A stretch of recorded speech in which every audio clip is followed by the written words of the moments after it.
It's not every day you watch a movie and it changes your life. Well, this one did. Back in 2011, I watched Fat, Sick, and Nearly Dead, and it was a total game changer that continues to impact my life in a good way till this day. I just finished a 5-day juice cleanse and I feel amazing and vibrant. So to say that interviewing Joe Cross from that movie for my web show is a dream come true, it's a huge understatement. So without further ado, let me introduce you to the juice man himself, Joe Cross, who's joining us from his hotel room in Hong Kong where he is in the second leg of his world tour. And let's see what he has to say about entrepreneurship, moving forward, responding to setbacks and overnight successes, and what's next for him. Welcome.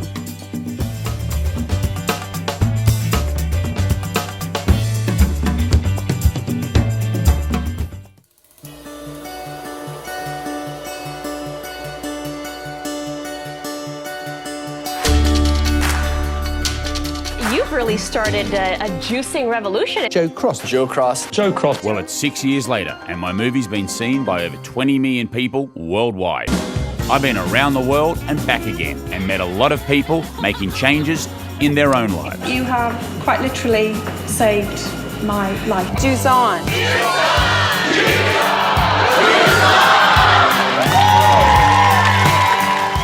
So the man to my right needs no introduction unless you've been living under a rock since 2008.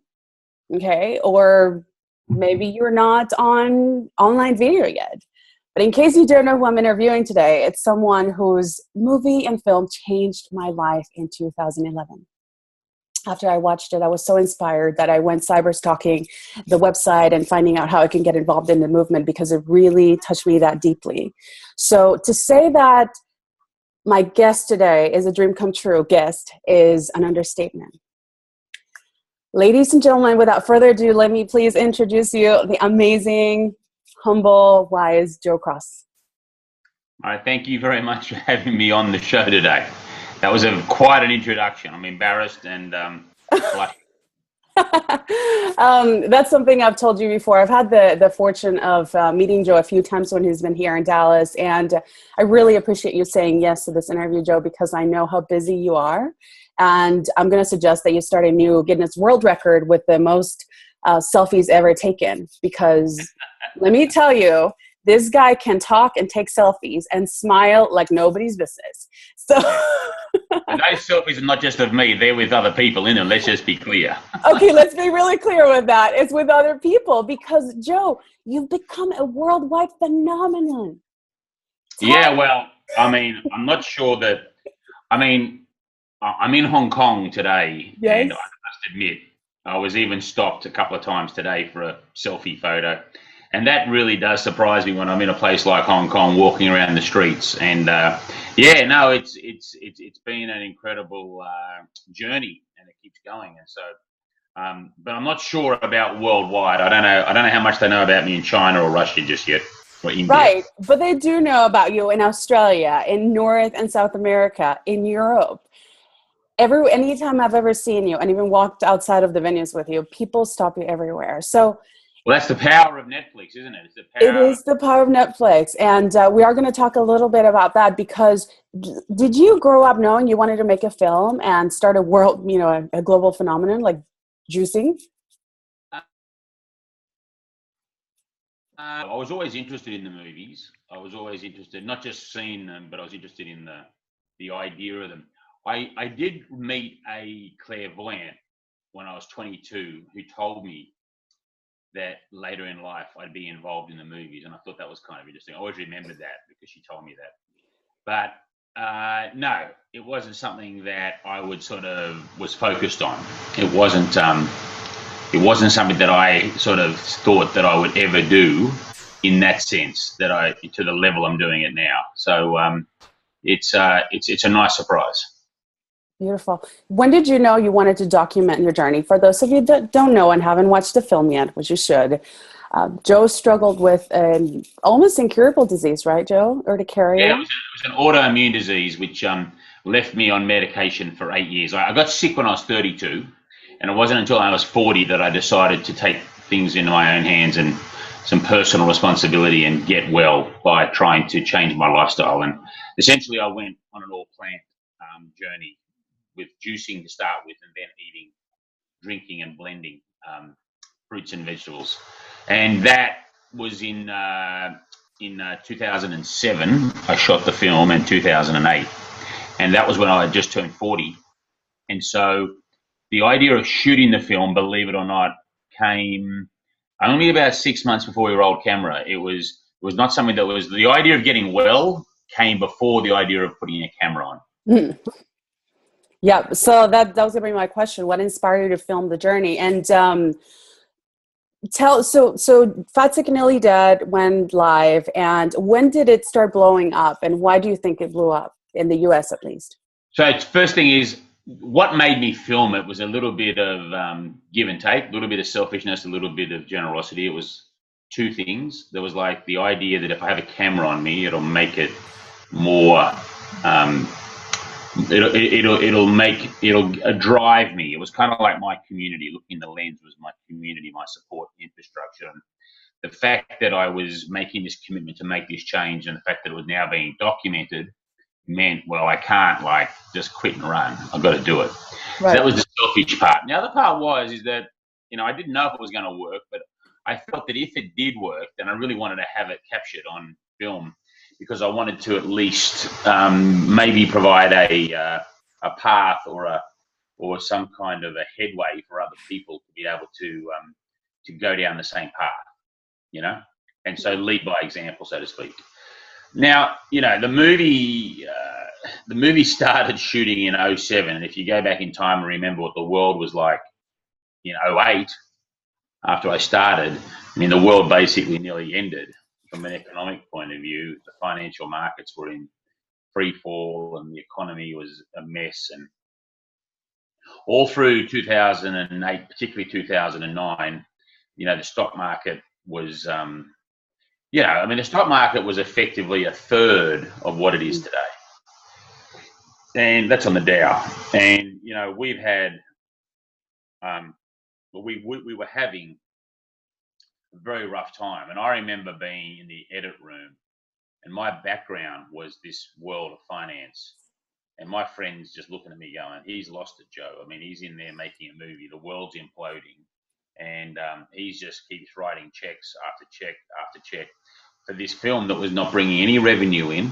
I'd quit all my jobs. I didn't have any money coming in.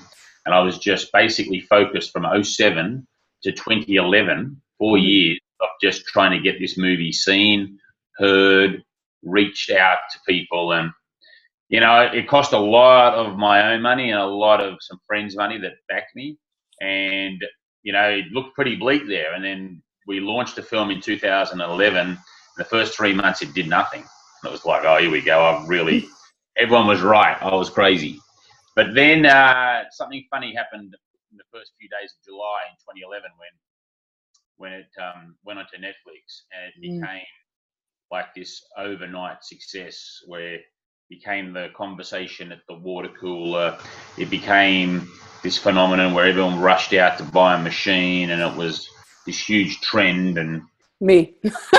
and that sort of lasted, pretty much right, up for a couple of years, for the balance of 11, all of 12, and most of 13. And then Juicing Bullet started a campaign on infomercials, and that sort of took the focus off juicing and more to blending, which is fine, Can you repeat? You broke up just a second. What went on infomercial? Because I lost you there for a minute. Yeah, so the NutriBullet, which you may have seen, they launched a campaign on the back of this phenomenon of people having plant-based food. Very smart by them. And so the shift went from juicing more to personal blending. Mm-hmm. And so the phenomenon on juicing really, it's still pretty big, but it was really big for 2 years after the movie first came out. And now it's big, but it's not as big as it was. Well, it's pretty big to me, because now I get to go to Target and they have juicers. Walgreens even has a juicer. And so I'm going to tell you that I don't think that without Fat Sick and Nearly Dead, juicing would be as mainstream as it is today. Oh, no, I think I'm fairly modest, as you know, but I'm also a realist. And you can just go and track the Google search data on Juicing and Fat, Sick and Nearly Dead for the last 10 years, and you'll see that both were like non-existent, and then they both peaked and went like this at the same time. That's And so incredible.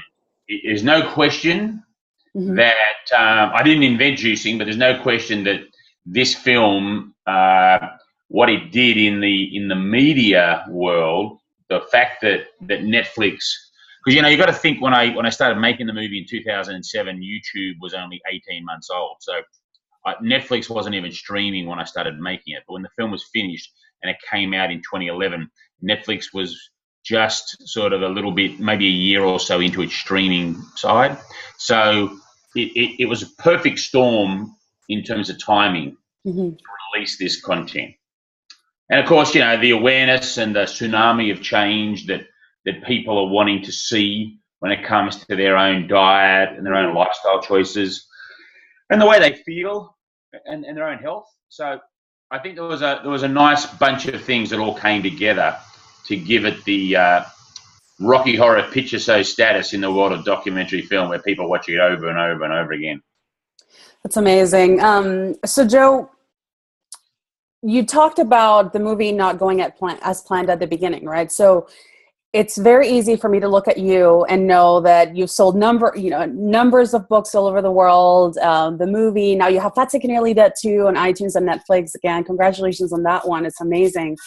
Can you tell us a little bit about, from an entrepreneurial standpoint, when things don't go as planned, what do you think now? How do you handle things not going as planned? Well, I think the reality is that most things don't go as planned. So really what the question is how do you move forward? Because you've got to move forward. Because, most of my life, the plans that I've had haven't really gone to plan. They kind of work out in a way, but depends. Usually the plan changes because your original plan wasn't a good one, and you keep refining it and you keep changing it and you keep trying to work at it. So to me, I think the question is that how do you overcome adversity when adversity occurs? And sometimes you do and sometimes you don't. You've got to accept the fact that there are times when you don't. You've got to cop it on the chin and you've got to start again. I think that for me, I try to think about there must be a way. So it's about exhausting every opportunity, every avenue, more or less willing it to happen. And, if you've got a good team on board and you're leading well, then there's a way to find it happen. I think also from a leadership point of view, when things don't go well, you've got to be very careful not to show that you're stressed. You've got to hold it together, because that's what a good leader does. If the leader starts, panicking, then everyone else is going to have a bit of trouble. So there's a fair bit of front you have to have. I think that the best way I described, I heard it described. I didn't use these words, but I believe it was Steve Jobs said when he was asked about what does it take to be a good entrepreneur, he said, well, you need 4 things, and those 4 things are as follows, not in any order. You just need 4 things. So you've got to be able to take risk. You've got to be able to put it on the line and be prepared to lose. Second thing is you've got to make huge sacrifice. You've got to make a lot of sacrifice. A lot of times you want to do other things, you want to do this, but you can't because you've got to just put the effort in. The third thing is you've got to be super passionate about what it is you're doing. And to a certain degree, the more passionate you are, the more it helps with number 2, which is the sacrifice. Right. And they're the 3 things that you can do. And then there's the 4th thing that's kind of outside of your control. If you think about those 3 are inside of your control: risk, sacrifice and passion. But the 4th thing is you need luck. And luck plays a huge role in success. And anyone out there that I talk to that tells me that luck didn't play a role in their success, I kind of like to drill down and go, really? Tell me why. Not saying they're wrong, but I kind of usually get to a point where we find that there was a bit of luck, and in fact a lot of luck. You heard me say already in this conversation, I was lucky that Netflix came along. If I'd made this movie 10 years earlier, no one would have seen it. Yeah. So there's a timing thing. Bill Gates was lucky that the school that he went to had a computer. If it didn't have a computer, he wouldn't have been involved in that, and he would have left school without being exposed to them because they weren't around much then. He was, there's always luck in these stories, and that's important. Having said all that, of course, I have a saying that Lady Luck follows a person of action. I have that in my book. There's a lot about getting out there and, making stuff happen so that you can get yourself in a position to get lucky. I think Gary Player, the golfer, it's an old saying, this, you've probably heard it, but it's a genius one, and it deserves being said. When he came off the practice, he made a great shot on a particular hole, and, the journalist said, geez, you must have been lucky there today, Gary. And he said, you know what? I find the more I practice, the luckier I get. Wow. Thank you so much for sharing that. And you have told me in the past that Lady Luck follows a person of action, and I even have it signed in one of my journals. Joe, you talked a little bit about what Steve Jobs said, sacrifice. You have to sacrifice a lot. What have you sacrificed and what have you gained in the process of following this mission? Oh, I've sacrificed a lot. I mean, a lot of family time with my mum and dad and my brothers and sister and their kids. I've sacrificed a lot of my personal time with my own friends, and I'm on the road a lot. Here I am in a hotel room in Hong Kong. I've got my film launching here tomorrow night, and then I'll be up in England and the countryside of London, of England, and then Ireland next week, and be back in New York the week after, and I'll be in Canada the week after that, and then I'll be down to Atlanta and Miami, and my journey just keeps going. I mean, I think in the next 3 months. I'm only in, the longest I'm in one city is 4 days. Wow. So I am on the move. So I sacrifice a lot in terms of personal time. I don't get many days off in terms of strung together. Usually weekends I'm traveling or moving or doing something. I mean, we're doing this interview at 10:30 at night here in Hong Kong. So there's always things to be done. When I finish this interview, I'll be on the phone with my team back to New York, and there'll be emails. So there's a lot of time is what you sacrifice, I think, if you have to put it down to. But on the other side, you said, what have I gained? Well, I don't look at it as work. I look at it as what I do. But the sacrifice is that you can't do some of the other things you want to do. Like I love playing golf. I love being on vacation. I love sailing. I love, skiing. I love doing lots of things. I don't have the time to go and do a lot of those things, so I don't get to do them. But when I do them, I enjoy them. And so you can't, I wouldn't say I'm totally balanced right now. I think I'm probably working too much to say I'm balanced and got that equilibrium. But, it's important times, and my business is still very young. And, you might say I'm worldwide now, and I've still got a lot of work to do to be able to get to that point, in my opinion. I understand. To be worldwide. Trust me, I think you're. You're a businessman, and I know you have a lot of territory to cover. A lot of territory to go. Latin America, it's uncharted territory too. But listen, to close it up, I'd like to ask, what is next for Joe Cross? So, I think that my job or role or mission right now is to work out a way that I can create a whole lot of relevant content that people find inspiring, they find it interesting, they are educated, and above all, entertaining. Mm-hmm. And so I've got to work out ways to find the capital, the resources to put all that into work, do it in an efficient manner where you can get paid for it, where it can get distributed, where it can get seen, and then that can turn into more content being made, so that I'm a content generator, and I've got to get a lot better at that. I mean, I'm still learning how to crawl in that space, so I've got to get better at that, and it's a whole new world to me. So it's not like what I used to do. So I'm learning, and someone told me a long time ago that whatever job you're doing, there's you should ask yourself the question, two things: are you learning, and are you appreciated? And I feel that I can answer yes to both of those. I am definitely learning, and I definitely feel appreciated. So if you can get thumbs up to those two things, then it's worth sticking at it. So what's next is to make more content and try and hopefully be relevant.